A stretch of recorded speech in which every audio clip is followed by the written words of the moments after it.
Tonight, I wanted to talk to you about just some of the destruction and the impulsive aggression that we're seeing in so many of the kids. And I know that you guys are struggling with it and seeing it too. And I know that it's been a struggle for a long time. And we have always addressed this with the need, we know that you need safety and that we want to establish safety. And and so I just want to just talk about this tonight and just put some ideas out there. So one thing that I think is important to realize is that this is really impulsive behavior and that it comes from a delay in executive functioning skills. It's a brain issue. It's neurological. It's not just defiance or disobedience when you have kind of that really impulsive, destructive anger. It's a it's just coming from a different place, and that doesn't mean that we're going to just excuse it. I want to really deal with it and talk about it, but I think it's important to understand that this impulsive delay in executive functioning skills is driving a lot of this. And so we have to really look at how we handle it in light of that. So, the reactive, this is how I understand it. The reactive center of the brain is responding to stimuli and taking charge of all the decision making. So the decision making isn't happening from the place of executive functioning. They're not thinking about, oh, if I do this, this is what's going to happen. They're not really great at cause and effect and really understanding that or holding that very well. So, in their minds, like if this happens, then this happens. That's part of what we're teaching, and that's part of what we have to keep working on teaching our kids. But their central part of their reactive center of their brain. So you have the emotions and the reactive. Those are what is responding to the stimuli and is taking charge in the decision making. And that's what's causing a lot of the impulsiveness. So focusing, we don't want to spend time focusing on how you feel about it, how how it made you feel, if they care, that kind of stuff, because we want to really focus on what we're going to do about it and be more action orientated. And I think one of the hardest things about the destruction and the things that I see happening is that it's infuriating, right? It's your home, and yet, they're punching holes in the walls, they're breaking things, you know, they're, it's, it's crazy making because you're living with that and they don't seem to really care, right? And sometimes it's not their stuff that's getting broken, although some kids it's just whatever is there. But for a lot of you, it's your home, and then if there's the violence towards the other kids, like there's or yourself, you're really probably struggling with that. And so we have to really use these tools rather than just be disgusted or disdain. So I see a lot of that, especially when there's been a lot of destruction. It's just like you know, it's hard to not just really feel a lot of disdain for what's happening. So, the aggression piece of it is more of the anger, the spiteful, vengeful, defiant piece of it. And so that's what it rises up in us too when those things are happening. It's hurtful. There can be shock at the stuff that's happened. I've worked with kids that have smashed windshields, of cars, done incredible amount of damage. And so there's also that resentment piece of it. And so this is the thing is this is how these kids are coping, and I see it across the board, even the kids that aren't as aggressive, willing to like really do something like put holes in the wall and stuff. It's more like they'll grab something and just break it in the moment. It's still part of their coping skills. And it's terrible. Like these are not the coping skills that we want them to have. And it's not that you necessarily taught them those coping skills. I'm not saying for a minute that you taught them these coping skills, but it is very difficult because they have these terrible coping skills when and it's like producing this physical release, and and it's, you're dealing with the aftermath of it. And so I think that's a lot of the question too. It's like, we want the kids to pay, right? Like we want them to pay for this stuff that they've done somehow. We want to do something to pay. So we want to talk about that a little bit too. Um, One thing that I've been talking to Dr. Federici about, my colleague on the East Coast. He's a neuropsych doctor. Some of you know him or know of him or have had your kids evaluated by him. And we were talking about just this high level of aggression, and just this like out of control, like in a minute, right? Like it's like they can't manage their emotions. So it's like this intermittent explosive disorder kind of stuff, or dysregulated mood disorder. You're just like 1 minute it's like manic, right? Like 1 minute they can be laughing and like almost in a crazy like frenzied state, and then the next second it's like they're angry, they're crying or stomping around or hitting things or slamming doors, breaking windows, things like that. And so it happens really, really fast. So he was talking about the medication. And so I would like to encourage you to have conversations with your med managers about this. Like if you're seeing these really big jumps in moods, and I'm not just talking about like in the morning they were kind of one way, and then in the afternoon they were other. I'm talking about like one kid that we'll be playing a game he wants to play, and as soon as something doesn't go his way, it's like he's just super upset. It doesn't matter that he's been doing things all along to other people. It's like there's no like reason in it, and so we're helping him through those moods. But when you're seeing those moods just flash so fast, like we gotta really go back and look at the medication.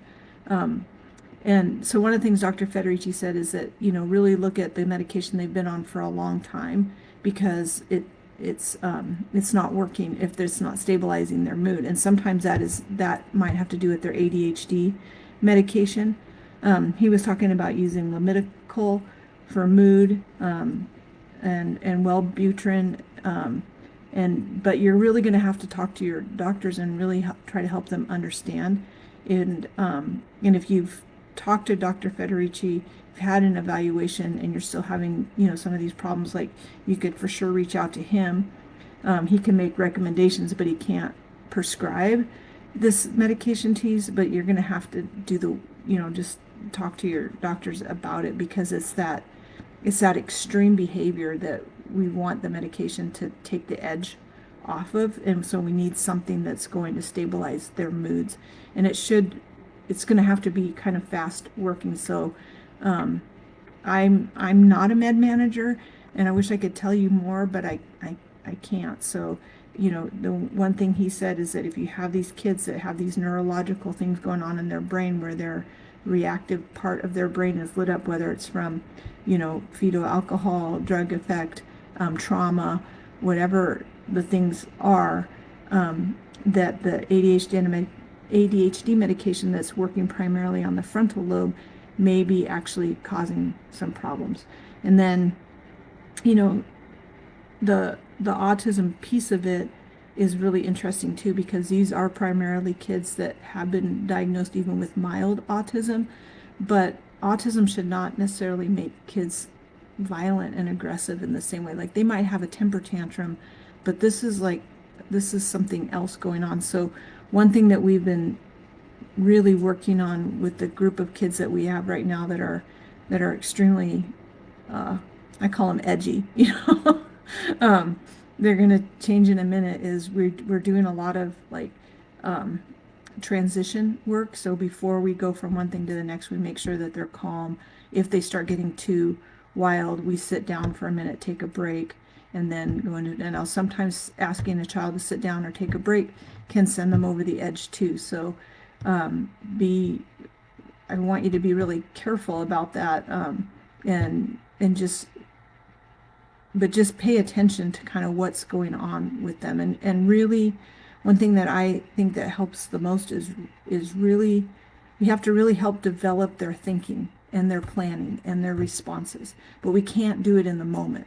And so that's the hardest part, right? It's like in the moment is when everything is happening, and that's a moment too late for us. So then we have to do whatever we can to just create safety.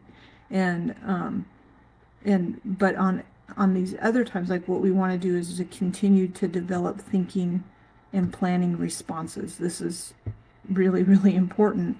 And so, I'm going to talk some more about that. But I think also, like, I just want to encourage you as parents, because I've been in a lot of homes where it's like there's been so much destruction for so long that I feel like it's as the kids are getting bigger, it's like you're starting to realize, like, wow, like somebody's going to really get hurt, and the things that are getting damaged is getting more. But it's something to take very seriously. Like I'm taking it very seriously, the level that these kids are at in this physical release, and what they're going to do that, and how important it is. Like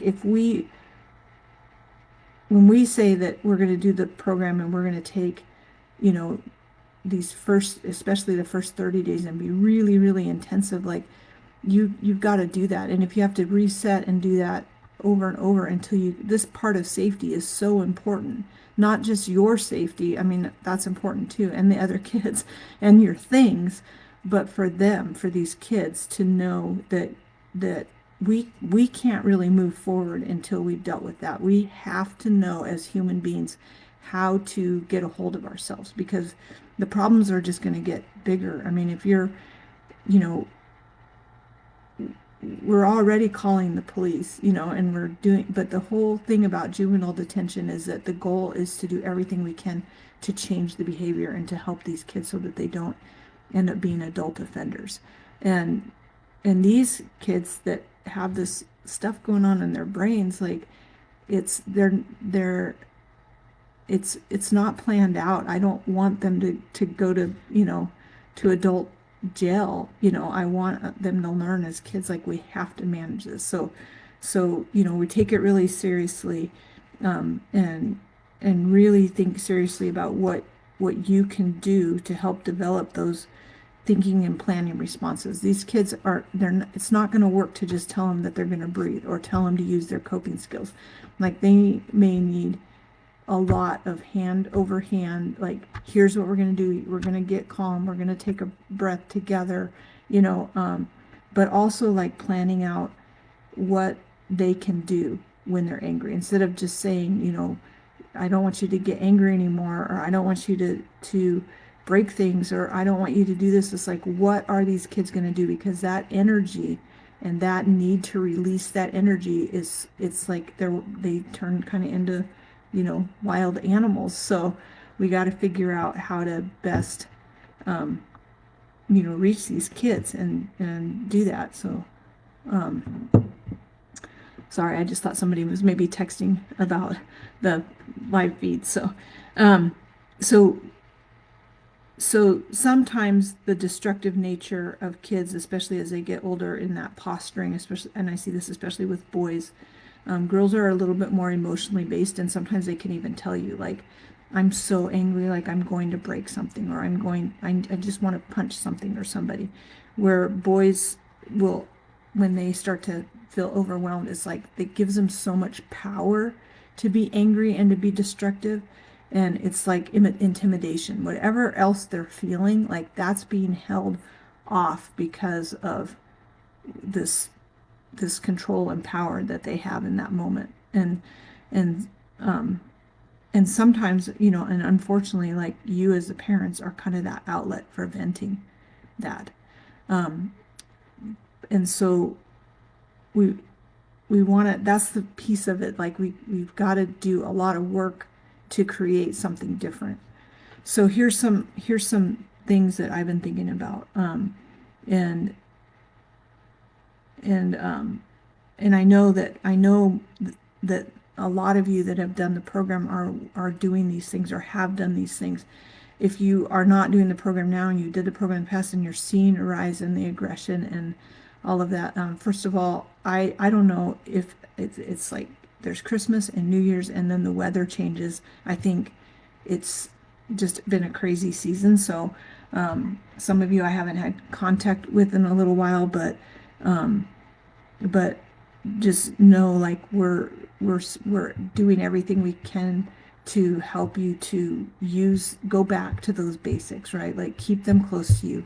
Um, use the structure, use the schedule, um, really work on those transitions. Really, if they come home from school and they're in a mood, like it's, or they're upset, like give them ways to vent that is safe. Like if they're telling you like everybody at school is stupid and all of these things and they're using their words to tell you that and they're frustrated, like acknowledge that frustration and ask them at that time like what can we do about it? Like take it seriously what they're saying so that they can at that level, like that's the level we want them to stay at, even if it's really negative or it drives us crazy because they're telling us, that they're being bullied when we know that they're the bully or whatever it is. But we want to keep them at that level where they can talk about it and then we can problem solve it. It's like, okay, so I get it. You're really angry and upset. What can we do about it? What is the best, what's going to be the best thing that we can do in this moment, or how can we make this better, but also like just listening, like really acknowledge it. Yeah, I hear that, and that doesn't feel good, does it? And and then before you just switch to the next thing, like are you still angry about this? Because sometimes kids are carrying something, it's not this thing that happened that sends them over the edge. It's three or four things back. And so really look at those transition times when they come home from school, and sometimes they don't want to talk. Like some kids shut down, they don't want to talk about it, and some kids do, so but I really feel like we have to really decide in our families how we're gonna what do we do when we're angry and upset? What do we do when we need to let some of our steam off? And what can we teach our kids that is okay to do? So really think about what's okay in your family to do when you're really angry. Like if you're really mad and you're gonna throw things around, then it's gonna have to be in your room or, something like that. I don't really like kids to just go and like punch a pillow or a punching bag is a little bit different, but usually that doesn't release enough for the kids. I just don't know if it doesn't have enough reactiveness. And so I want to teach them to not have to be physical with it because they're not going to always have a punching bag, and what happens if it's a person instead of a punching bag, So we want to give them some tools. And this might be if you have a, I work with several families that have several family members that have anger problems. So it's like, okay, in our family, when we get angry, what can we do? And if the kids just tell you they're going to breathe or they're going to use their coping skills or they're going to go for a walk or something nice and calm that they never ever do, like don't buy it. Like, no, I don't think that's what you're going to do. Like what you do when you're really angry is this. So how can I help you to not do this? Because I want to keep you from getting into trouble. And we have to kind of see it as we want to protect them. Not, I wouldn't go into like I want to keep you from breaking my stuff. I want to keep you from destroying things, all of that. But it's like I just want to keep you safe. I want to keep you from getting into more trouble. And I understand that you get really, really pissed off, but what are we going to do? So that's not going to happen in the moment. You're not going to have those discussions, but we got to have those discussions in other times. So if they're talking and they're upset and they're telling you about something and even if they're off the wall and you might even know the whole situation that happened. My son would come home, I would already know from the school what had happened, kind of like what he did. But when he would talk to me about it, like it was all about the stuff that everybody else did to him, right? And so I wouldn't just ask him, like I was really careful in how I do it. Like sometimes I would tell him, like, hey, I already heard from your teacher about what happened. Do you want to tell me your side of it? And sometimes that was good enough. Sometimes he'd be mad already and just be like, no, because you're not going to believe me. You're going to just take their side, which is kind of true because I am going to always, like, I want all the adults to stand shoulder to shoulder because you've seen how crazy your kid can be. So you tell me if you believe all the stuff that they're telling you that everybody else did to them, you know. But I want them to be able to talk about that. So I would just tell them, well, I just know what your teacher said, but I'd like to hear what you have to say. And it really started to help a lot when he could diffuse that way. And um, and sometimes he needed to like walk around and pace while he was doing it, or like be kind of agitated. Think about how you are when you're really agitated and you need to vent. um, there's not very many of us that when we get really upset, and we don't necessarily flip our lid as often as our kids do, but when we're upset enough, like what are some of the things that we do? And these can be really helpful for our kids. So we're taking it really seriously, but we got to really help them to develop that thinking and planning. So a lot of times after he would get done, like telling me what would happen and what happened and stuff, I didn't ask a lot of more questions about it. Like I didn't try to get him to understand, like, well, that kid said this to you because you did this first or anything like that, because that's I want to keep him from exploding, and I want to help him to learn better tools. So it's like, if this is his perception that this is the way it went down and that this kid did this to him, and then, he's not going to be able to actually logically understand that what he did was 10 times worse. I've got to help him to find better ways. Like, so sometimes after he would like do that, then we could talk about like, I wonder what we could have done differently. Well, nothing, because this kid, it's like always somebody else's fault, right? And that's really frustrating. But I want you to think about how much less frustrating it is to have a kid telling you that than it is to have them go down to their room and start breaking stuff, or get mad about the next thing that you tell them it's chore time, and then they just explode and everybody's always picking on them, stuff, and now they're out of control. So um, you know find those ways to like help them work through that when they're in that part of their brain where they can talk about it. um, you're not going to get really shining like teaching moments in that, but it is present the opportunity, if you can, like, I wonder how we could do that differently, or um, I wonder if that was the best way to respond to that. You might get some of that in. You may have to talk about that another time, like, oh, well, thank you for telling me what happened. Do you feel like you're ready to to move on, or do we need to talk about it some more? So watch that transition piece, when you feel like even if it starts off in the morning, like really, really try to watch what's going on in those moments and what what you can do. So it's like, hey, you're having kind of a rough morning. Is there a way we can turn it around? So I want you to think too about like the things that we hold on to, right? Like, and how well that works for our kids. They're like, if they can't deal with something in the moment, and then we hold it over. It's like, okay, so since you're having a bad morning and you didn't get your chores done, or you didn't do this, or you didn't eat your food, or whatever it is, and then we hold that over for them. It's like, so since you had a bad morning and we did this, like, you're gonna have to pay for that later. I don't think that's gonna work in helping our kids that are so like, I'm talking about like their ability to, like, that's just going to be the next thing that sets them off. So if we're going to move on from something, it's like, hey, I can tell you're having a bad morning, you're but Let's just get this thing done so that we can move on, and see if you can like help smooth some of those transitions.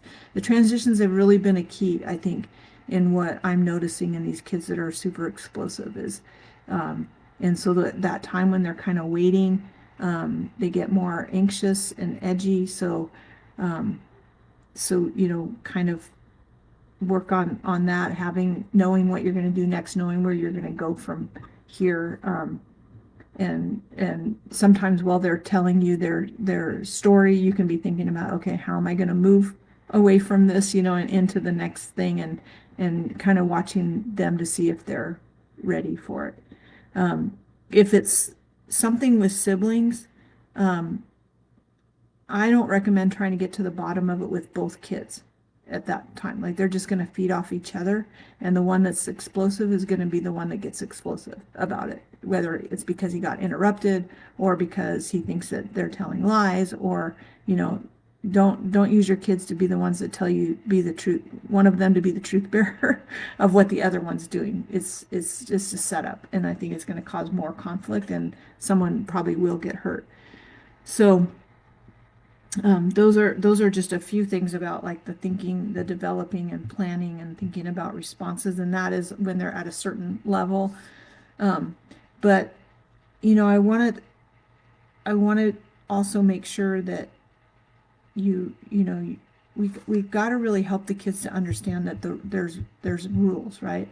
Like, and this is where I think it's like you've got to really, really take it seriously about these kids and their destruction. One thing that I would recommend is if there's been things that have been broken, and I want you to really think about what you can do to fix things. Like, and I want the kids to be a part of that, but I don't think that it's going to work to just tell them like, okay, well, that's going to come out. Like, you're never going to get an allowance again because you owe us, hundreds of dollars for all the damage that you've done to this house. That's not going to work. Like they're just going to give up. Like, I don't get an allowance anyway. Like that's all they're going to get from that. So what you have to really think about is, something gets broken, then we need to fix it, and we need to find a way to fix it, whether it's cleaning it up, and they need to be involved in that. I have seen kids like break things, make a huge mess, and then as they're cleaning it up, and it's not you standing over them while they clean it up, like you got to be in this together with them, because we're teaching something here. We're not just punishing. We're it's not going to work to punish. We have to have some clear guidelines of what we're going to do. Like if you break something, then here's what's going to happen. Um and and you got to get in there and do that with them, and they will be yelling and crying and saying that they're like, I always have to do all of the work, I always have to fix everything, it's like you broke it, right? But just stay calm and be direct and like, yep, that's what we do, we got to fix it. Some things we cannot fix right away, and that's okay. But I want to encourage you. I've been in a lot of different homes, and I think there's a really big difference, in what I see in ongoing change and behaviors when in the home, like even if the kids are destructive, that steps are made to fix the things that have been broken, or to find ways so that they can't continue to break the same things. A lot of bedrooms with wood paneling up so that they can't continue to break through the sheetrock. Um, safety about windows, and locks on pantries, locks on master bedrooms, cameras, a lot of safety precautions, right? And I feel like there's a huge difference when I see those kind of measures,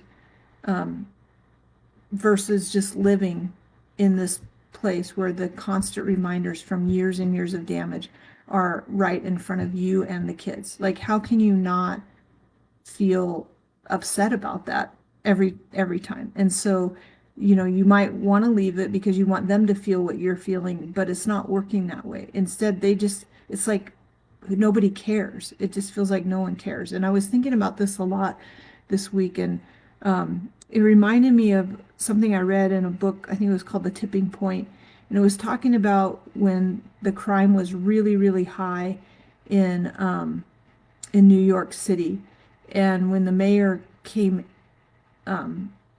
decided to do something about it. And what he did is he started with the subways. And so they started cleaning up the subways. So all the graffiti was cleaned up and all the subway cars, all the graffiti and everything was cleaned up.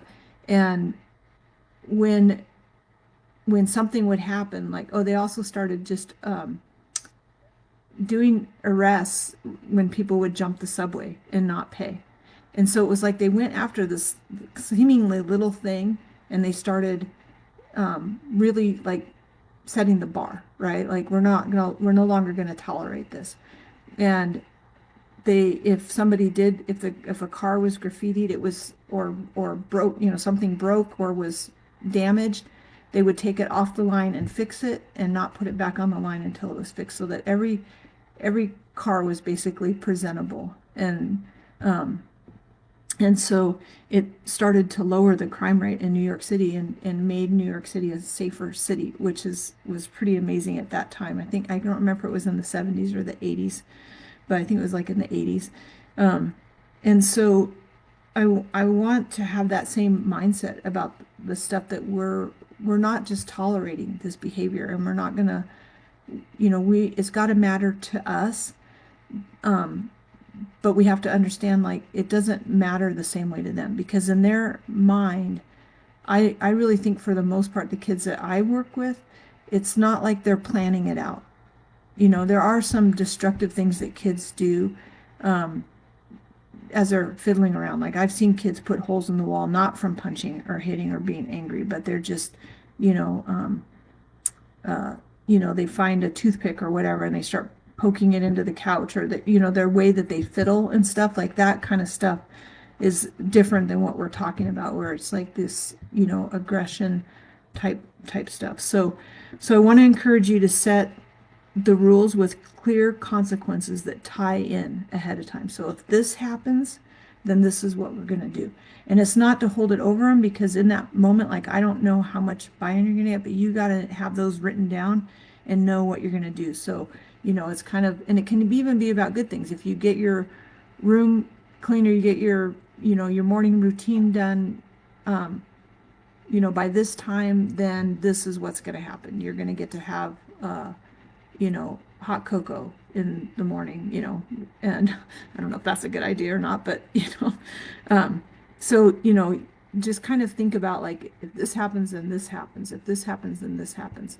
And then again, I want to encourage you, like, if you need to do some preventative work, then do that. Like I said, it's just a really big difference in what I see in moving forward with kids if we're not dealing with the damage of years and years. So fix what you can. I know that not everything can be fixed, but some things can be covered, or, and they can have a part in that. Like, I just think, even though it's their bedroom and they're the ones being destructive in their bedrooms, I don't think they should live in their room with a bunch of holes in the wall. Doors taken off, maybe, seen a lot of destroyed doors, but, and windows that have to be covered for safety reasons. When you have kids that will break glass, sometimes some kids can't handle having a dresser because they're going to knock it down. But I've had other families that will screw the dresser into the wall,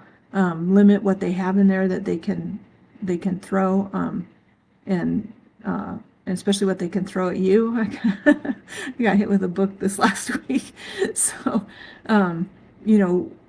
watch that kind of stuff, and what you're kind of, it's like, sounds really bad, but it's kind of like puppy training, right? Like, if you let your puppy run around the house, chew on everything, and then you just decide, like, oh, it doesn't matter, like, I'll just let him chew on the house because it's already, he's already chewed on that spot, then he's not going to learn what he can and what he cannot do.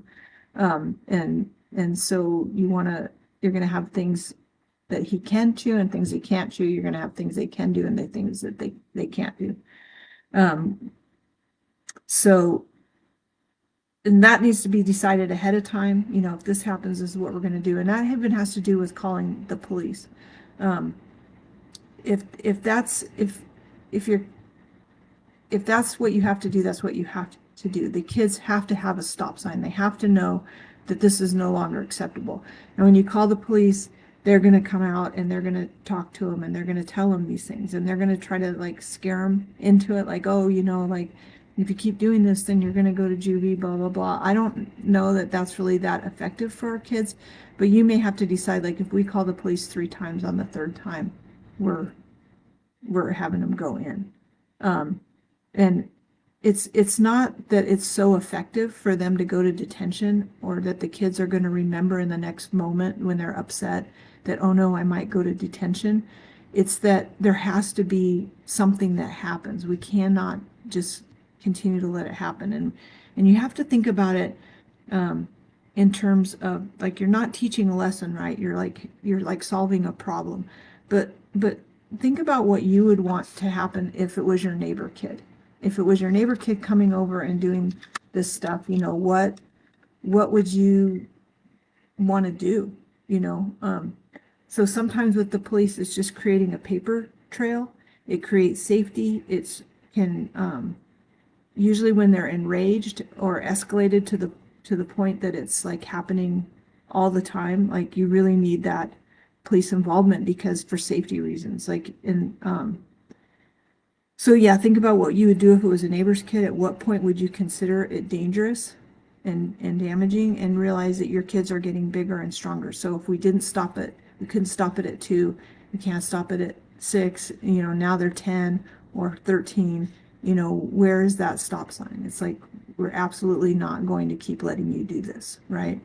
And this is really tricky, because with juveniles, like, they're gonna, if, even if they end up, even if you end up charging them, they're going to come back to your home.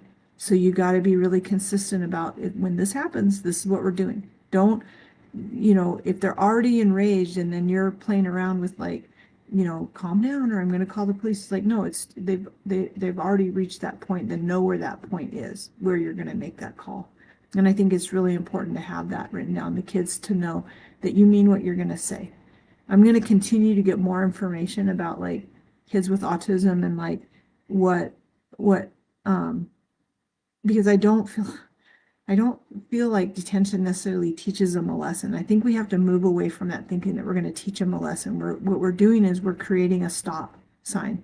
So that's why it has to be visual, of what the boundary is. And it has to be very, very clear. Another thing that I found that's really helped, so, using those visual cues wherever you can, preventative measures, setting expectations ahead of time so that it's an agreement. I have to do this when we play games sometimes with kids, because they get really mad when they lose. Like, these are kids that don't handle losing. They can be super mean when they play a game, with their peers, with you. They don't care about, if you lose, right? It's only if they lose. And they might not even be losing. Like, they may just perceive that they're losing in the game, and then they don't want to play anymore. So we got to help them learn how to play and use game time to not teach the mental stuff about the game, like like some games are more designed to, like, help them, right, with their thinking, but this is about teaching them. There's behaviors that we learn, social cues and social things that we learn in playing a game. That's why we do it. Not so much that they get better at math, or that they get, more strategic in their thinking. That's an added benefit of playing the game. But really what we're working with these kids on is how do you win? How do you lose? How do you be kind? How do you take turns?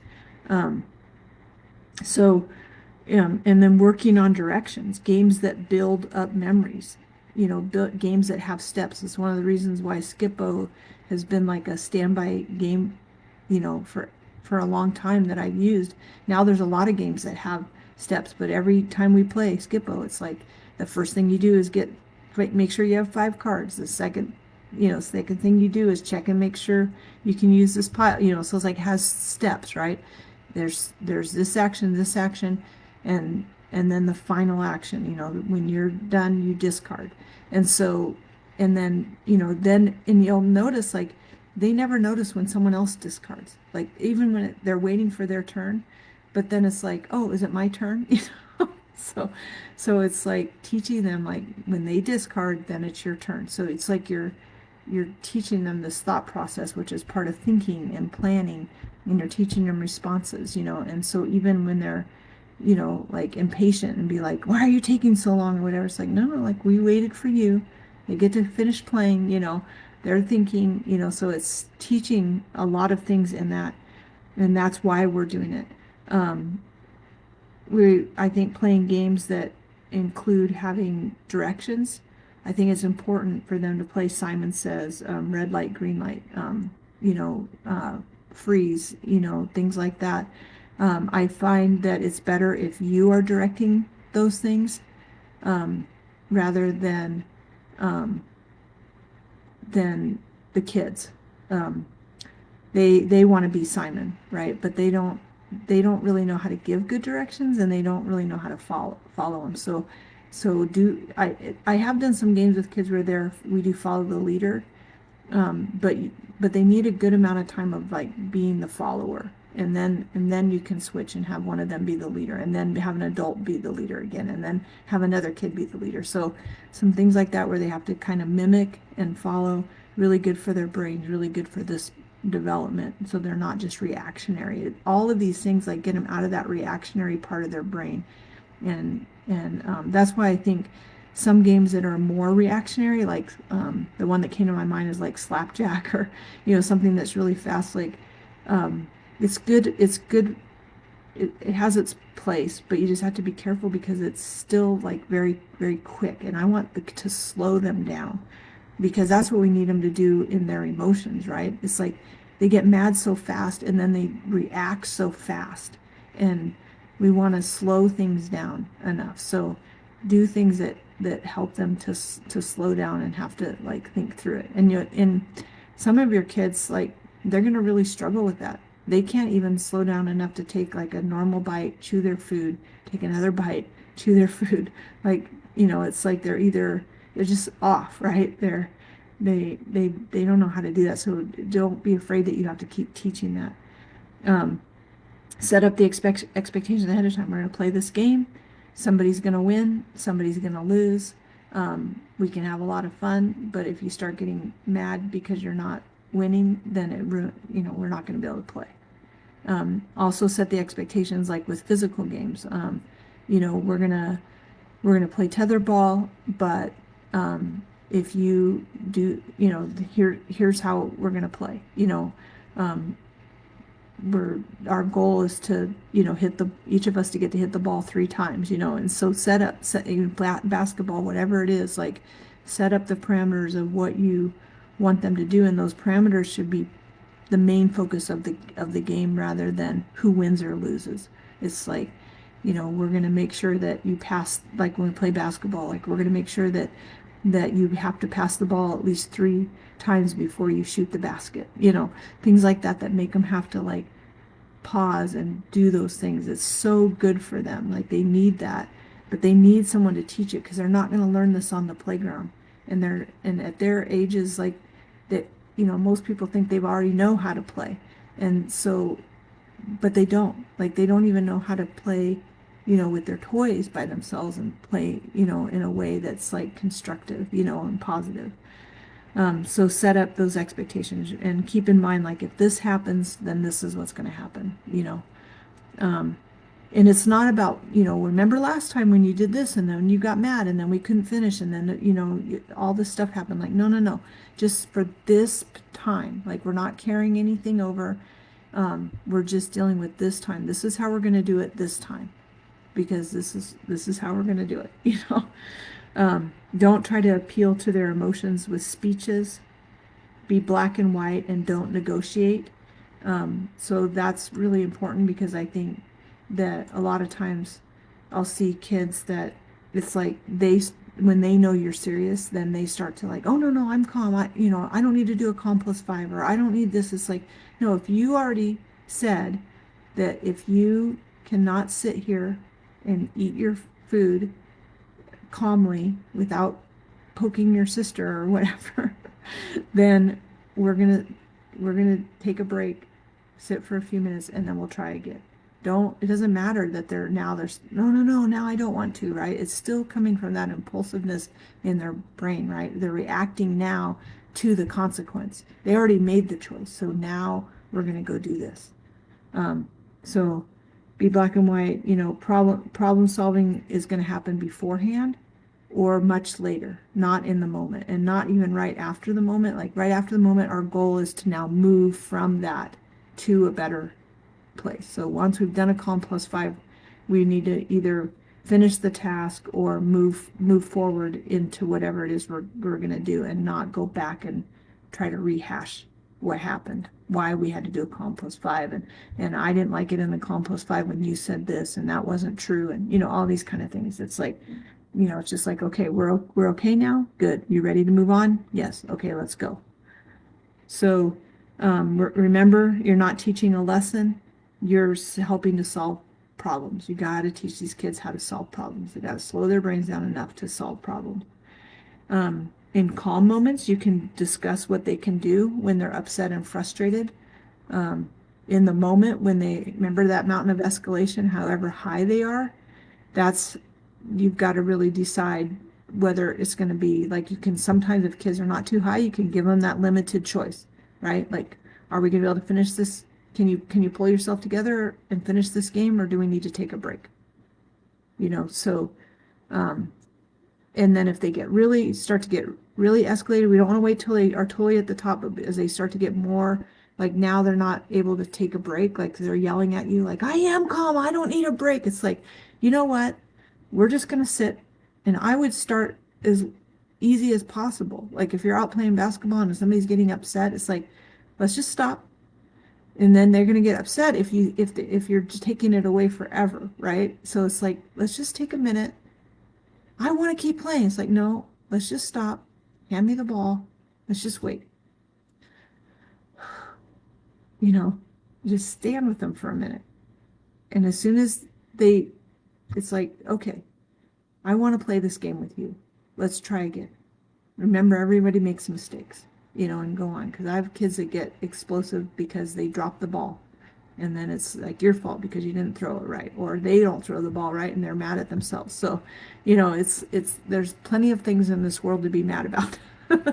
So taking a break, but you don't have to punish. You don't have to say, because you got mad, like, we're not going to play anymore. It's like, we're going to take a break and then we're going to try again.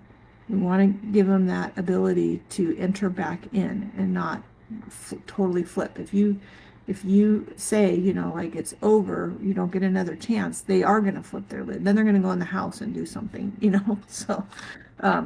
So really work on that, taking a break, slowing things down. It's okay. It's like, wait a minute, looks like you're getting upset. Are we going to be able to finish or not?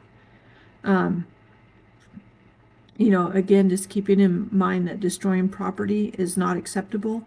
I think most of the kids I work with are 10 or over. This just cannot continue. Not in your home, not in the rest of the world either. So frustration is not an excuse. We got to help our kids figure out what to do with their frustration. And there's no excuse for abuse, for verbal or physical. So if they're, calling names, when they're okay, here's all I'll say, it's when they're in containment and they're mad but they're calming down. So whether they're in a safety hold or they're in their room and they're kind of stomping around, like, I'm not worried about that. But when they are just, like, saying mean things to their brother or whatever, it's like, that's just not okay. It's just, no, thank you. Not all right. So it's just, we can't just keep tolerating it, right? And I'm not saying that you guys are. Like, I know that most of the parents I work with have tried for years to get it to stop, and then it's like you just reach a place where you just want to give up.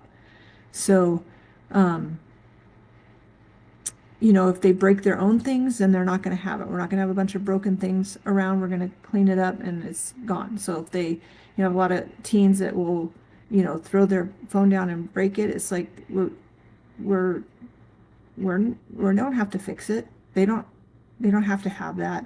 Um, I don't like kids to, if they tear their clothes or break things, that I just don't think it's valuable. I think it teaches, and I don't think it teaches the right thing.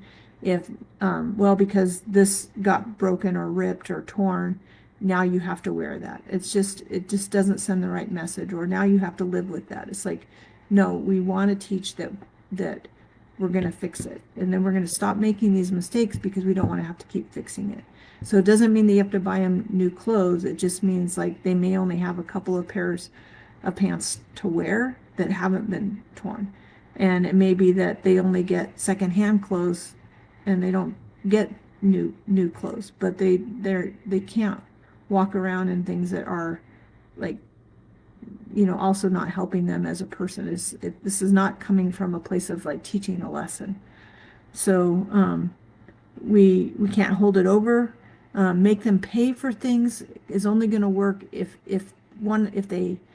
they have a tie to money, then it might work. Like, but you got to kind of keep it short, right? Like, it's like I would rather have them do a job because they broke something, and the money from doing that job is immediately going to go to fixing it in that same time period. So it's like, hey, since you broke this, we're going to need to go do this, and instead of paying you, we're going to fix this instead. So it's got to be really closely tied to what happened. It can't be like last summer. Remember, I told you last summer that because you broke this, that this summer you're going to have to get a job and pay for that, or, we're going to take your allowance for 6 months to pay for that. It's like, it's got to be, I would have them do something in the moment if they're even flexible enough to do that. Otherwise, you're looking at ways to get them involved in like fixing it. And it may be that you have to do some without on something else. It's like, it'd be great if we had, we're gonna take lunches, or we're gonna do this instead of going out to eat because we got to fix these things in our house first. Where you live and your environment is really important, and I think it's critical in teaching these kids how to value people and things. So no extras, necessarily while you're fixing things that are broken. Like we're gonna have to get this figured out. I have some parents that are really worried sometimes about having to call the police, and if their child is going to be poorly influenced by detention, things like that. And I just want you to consider this. How do you think that your neighbor would respond to your child if they exhibited the same level of property damage at their home? So think about what you're turning loose into society, right? I have a kid that I work with that's pretty aggressive in all of his relationships. Like, he doesn't really treat anybody very well, and he's very short fused, very, very aggressive, and just, really, really struggles with a lot of different things. Well, I don't know that he's necessarily struggling with it. He just reacts, and everybody else is struggling with it. And we were just talking about, like, he how does that work as he grows up and has other relationships? Like, we have to help him learn how to do these things, or this is the problem. Like, it's not, I think it's part of being human and learning in society. So even if they feel terrible afterwards, then we still need to deal with it too, right? Some kids have remorse, some kids don't. Most of the kids I work with don't have a lot of remorse. It's almost like they aren't even really able to acknowledge like what they did. And sometimes they're so out of their minds when things happen. I don't think they really do. So it's not about just covering it up and cleaning up after them. I think it's really important to, like, hey, what can we do to fix this? And then they might tell you, like, I'm sorry, or or feel really bad about it. I have kind of a mix. Some kids do feel really bad Shame is not good. It's not good for them. It's not going to help. So we gotta be like, it's okay. It's I mean, I wouldn't, I don't know if I would say it's okay. It's like this, yeah, it's pretty bad to break stuff, but I care about you and you're going to help. We're going to help you. We're going to get better. We're going to keep working on this, so it's like, it's not just covering it over is what I mean by saying it's okay. It's but it's helping them move through it too. It's how we ask for forgiveness and how we get forgiveness are something our kids need to learn too. So years and years of being the way that they are does not help them to feel like they're like great people, so we gotta help them in a really real way to when we blow it, when we make mistakes, when we do the wrong thing, how do we correct? How do we correct it? And punishment doesn't teach that, but consequences and working through things and problem solving does.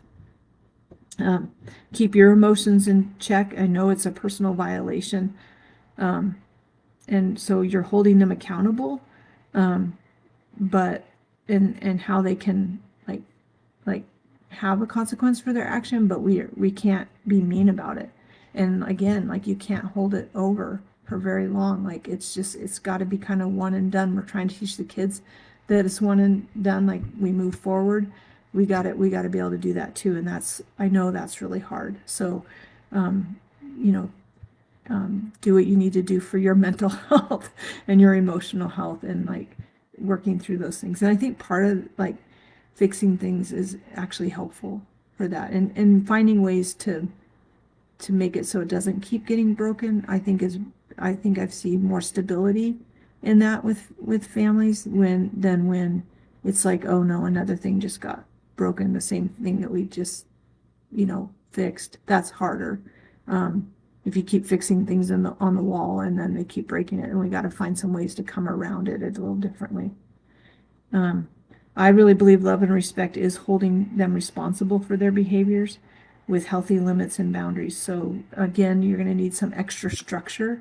If this is how your kid is, if this is what keeps happening, like you cannot think that they just know better and that they're just going to know better and that someday they'll figure it out. It's like, no, like they have something wrong in their brains and they have to have some help.